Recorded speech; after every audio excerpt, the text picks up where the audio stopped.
చేస్తాను. ఎంత మాత్రమున ఎవరు తలచినా అంత మాత్రమే నేను. వారి వారి సంకల్పంను పురస్కరించుకొని నా యొక్క సంకల్పం కూడాను అభివృద్ధి అవుతూ వస్తుంది.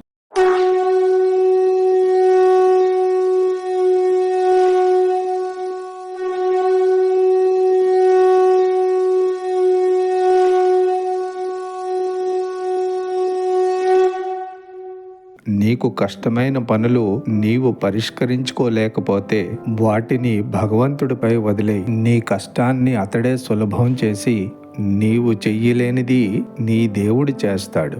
జబ్ तुझसे ना सुलझे तेरे उलझे हुए धंधे तो भगवान के इंसाफ पर छोड़ दे बंदे. खुद ही तेरी मुश्किलें वो आसान करेगा. जो तू ना कर पाया वो तेरा भगवान करेगा. वो చిన్న కథ చెప్పుకుందాము. ఒక ఊళ్ళో ఒక రైతు ఉండేవాడు. కూతురు పెళ్లి చూపుకి మగ పెళ్లివారు సాయంత్రం ఇంటికి వస్తాము అని చెప్పడంతో మగ పెళ్లి వారికి తగినంత సత్కారం చేయడానికి రైతు దగ్గర సరిపోయిన ధనం లేకపోవడంతో కొంచెం దిగులు పడ్డాడు. కానీ ఇలా దిగులు పడితే సరిపోదని మనసులో అనుకొని ఏదో విధంగా కావలసిన ధనం సమకూర్చుకోవడానికి ఒక్కసారి పొలంలోకి వెళ్తాడు. పొలంలోకి వెళ్లి చూస్తే మూడు సొరకాయలు పండినట్టు చూస్తాడు. ఆ 3 సొరకాయలు అమ్ముకోవడానికి సంతకి వస్తాడు. కనీసం ఈ 3 సొరకాయలు అమ్ముకుంటే వచ్చే ధనంతో అమ్మాయిని చూడ్డానికి వస్తున్న మగపెళ్లి వారికి ఎంతో కొంత సత్కారం చెయ్యవచ్చు అని అనుకుంటాడు. కనీసం కొంచెమైనా మర్యాద ఉంటుంది కదా అని మనసులో అనుకుంటాడు. కానీ అంటారు కదా, కష్టాలు వస్తే కష్టాలపై కష్టాలు వస్తూనే ఉంటాయి. మనిషి బురదలో కూరుకుపోయినట్లే అలా కూరుకుపోతుంటాడు. ముందుగా ఆ రైతు దగ్గరికి గ్రామానికి ప్రెసిడెంట్ వస్తాడు. అతను డబ్బులు ఇవ్వకుండా ఒక సొరకాయ తీసుకువెళ్ళిపోతాడు. పాపం రైతు గట్టిగా ప్రెసిడెంట్ని డబ్బులు అడగలేక మౌనంగా ఉండిపోతాడు. మనసులో బాధ ఉన్నా ఏమీ అనలేకపోతాడు. మరి కాసేపట్లో అక్కడ పోలీస్ స్టేషన్ ఎస్ఐ వచ్చి అతను కూడా డబ్బులు ఇవ్వకుండా ఒక సొరకాయ తీసుకువెళ్ళిపోతాడు. ఈసారి కూడా పోలీసుతో గట్టిగా అడగలేక భయంతో ఆ రైతు పోలీస్ వైపు తెల్లబోయి చూస్తూ మౌనంగా ఉండిపోతాడు. దయనీయమైన పరిస్థితుల్లో రైతు పైకి చూసి భగవంతుడితో ఏమంటాడంటే, భగవంతుడా, ఉన్న 3 సొరకాయలలో 2 సొరకాయలు ఊరికనే పోయాయి. వీటిని అమ్ముకుంటేనే కదా వచ్చిన వాళ్ళకి ఆ ధనంతోనే సత్కారం చెయ్యాలని అనుకున్నాను. ఇక ఏ విధంగా చేయగలను అని భగవంతుణ్ణి ప్రార్థిస్తుండగా ఇంతలో పోలీస్ స్టేషన్ సిఐ వచ్చి నవ్వుతూ ఆ రైతుతో ఏమంటాడంటే, ఏ తాత, ఒకే ఒక సొరకాయ పట్టుకొని మార్కెట్లో కూర్చున్నావు. ఈ ఒక్క సొరకాయని కొనడానికి నీ దగ్గరికి ఎవరు వస్తారు? సిఐ మాట విని రైతు ఎంతో దుఃఖంతో విషయమంతా వివరంగా సిఐతో చెప్తాడు. ఆ రైతు చెప్పిన మాటల్లో సిఐకి నిజం కనిపించింది. చూడ్డానికి సిఐ కొంచెం గట్టివాడిలా కనిపించిన మనిషి మనసున్నవాడు. రైతు మాట విన్నాక అతని మనసులో ఒక ఆలోచన వచ్చి రైతుని తనతో పాటు రమ్మనమని నేరుగా విలేజ్ ప్రెసిడెంట్ దగ్గరికి వెళ్తాడు. ఇద్దరు ప్రెసిడెంట్ ఇంటికి చేరుకున్నాక అక్కడ చూస్తే ప్రెసిడెంట్ భార్య ఆ సొరకాయని కట్ చేస్తుండగా కనిపిస్తుంది. అది చూసి సిఐ ప్రెసిడెంట్ తో సొరకాయ ఎక్కడ కొన్నారు అని అడుగుతాడు. అదేం ప్రశ్న, సొరకాయ ఎక్కడి నుంచి తెస్తాము? సంతలో కొని తెచ్చాను అని చెప్పి అంటాడు ప్రెసిడెంట్. డబ్బులిచ్చే తెచ్చారా అని అడుగుతాడు సిఐ.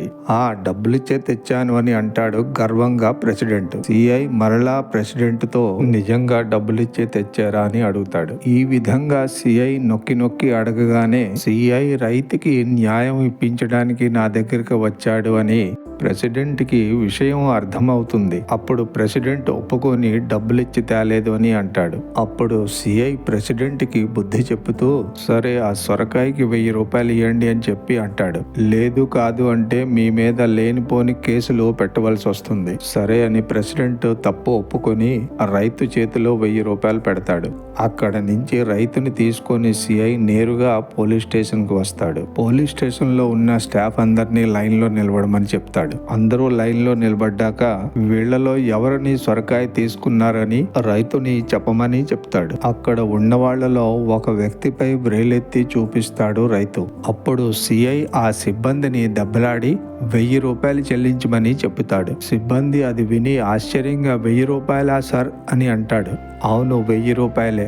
నువ్వు ఒక పేదవాడిని హింసించావు, పాపం చేశావు గనుకే ఆ పాపానికి పరిహారంగా ₹1000 చెల్లించవలసి వస్తుంది. ఈ విధంగా ఆ సిబ్బందితో ₹1000 ఇప్పించి సిఐ రైతుని తీసుకొని బయటకు వెళ్తాడు. రైతు సిఐ కూడా తనతో పాటు రావడం చూసి భయపడతాడు.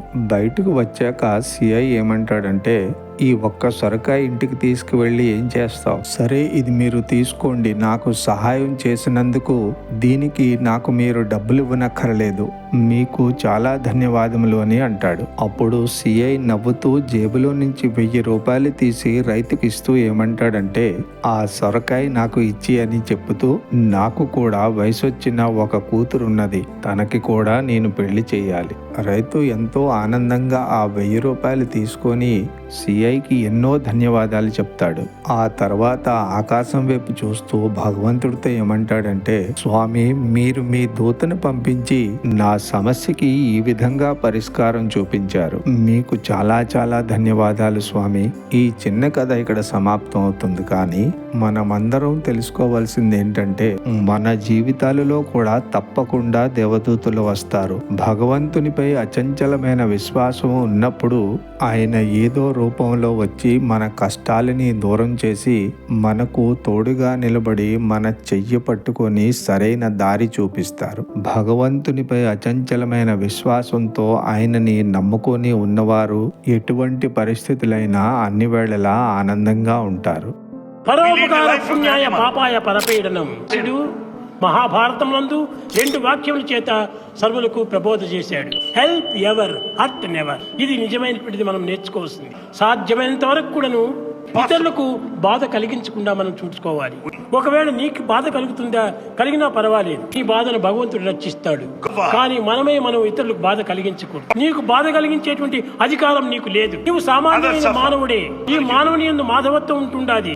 భగవంతుడిపై అచంచలమైన విశ్వాసం ఉన్నవాడు మొదటిలో కొన్ని కష్టాలు అనుభవించిన భగవంతుడిపై దృఢమైన విశ్వాసం ఉండడం వల్ల చివరకు ఆనందాన్ని పొందుతాడు. జై సాయిరామ్.